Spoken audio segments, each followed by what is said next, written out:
Well, the third argument is an argument for design based upon the fine-tuning of the universe for life. And it goes something like this. Premise one, the fine-tuning of the universe for intelligent life is due to either physical necessity, chance, or design.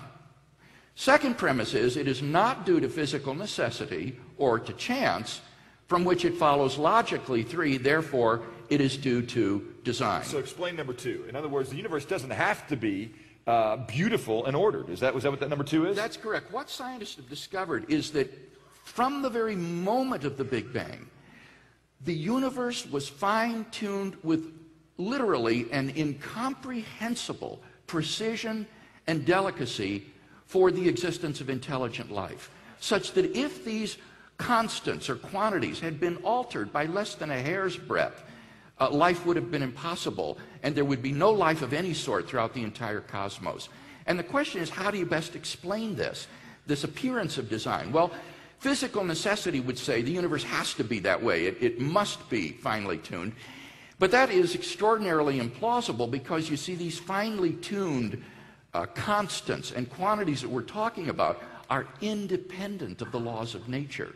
They are not determined by nature's laws. They're just arbitrarily put in at the beginning, inexplicably. So they're not physically necessary. Now somebody might say, well, it's just due to chance. It's just a lucky accident.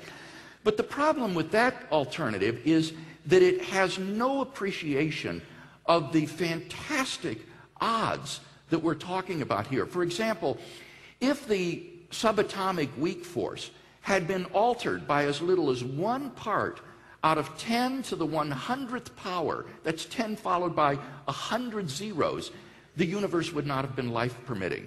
And there are a dozen or more of these kinds of constants and quantities, all of which have to fall into this exquisitely narrow range of life-permitting values in order for the universe to be life-permitting. So that the idea that this happened just by chance is just infinitesimally probable. In fact, I think non-believing statisticians and philosophers have said there hasn't been enough time in that 13.7 billion years for that type of chance to bring about the kind of order that we're seeing. Right. I mean, to give you an idea of the numbers we're talking about, there have been only around 10 to the 17th power seconds in the history of the universe.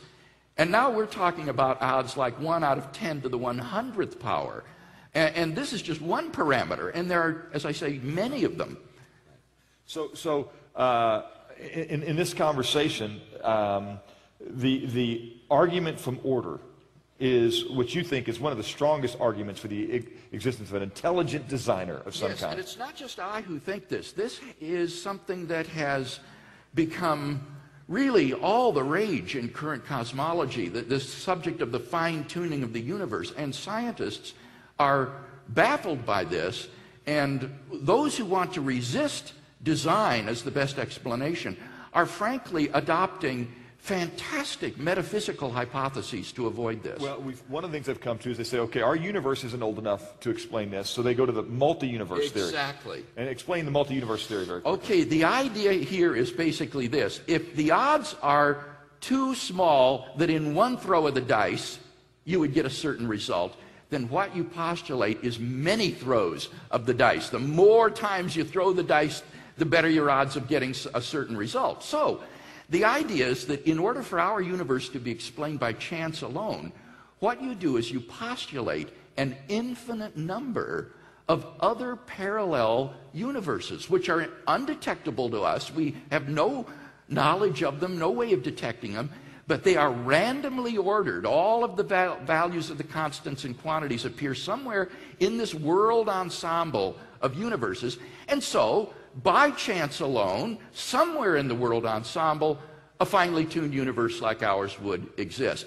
And I think it is a compliment to the power of this design argument that otherwise sober scientists would resort to metaphysical hypotheses of this sort simply in order to avoid a divine